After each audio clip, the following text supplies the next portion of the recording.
Usa ka ex-convict ang gisikop sa kapulisan human na sakmitan og shabu nga mobalor sa 7.2 milyon pesos atol sa bypass operation sa Purokbangan, Barangay Kabangkalan, Mandawi City niadtong Sabado sa kadlawon.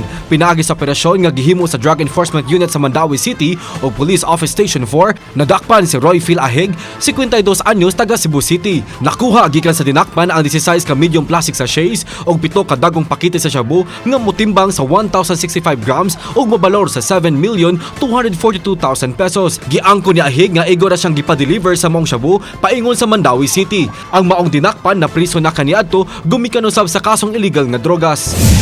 Gipadakop siyang kaugalingong igsoon ang notadong kawatan human giunay niini ang pagkawat sa iyang cellphone. Ang notadong kawatan nga giila nga si Bray Bray taga Barangay San Isidro Dakbayan sa Talisay nga matud pa sa Talisay City Police ang bag-uhay lang nakagawa sa prisuhan. Niadtong Miyerkules gisikop kini human nga gikawat ang cellphone nga nagkantidad og 14,000 pesos. Nisuway pa kini og tago sa dihang nasikop, wala na ma-recover ang cellphone kay matud pa gibaligya na kini.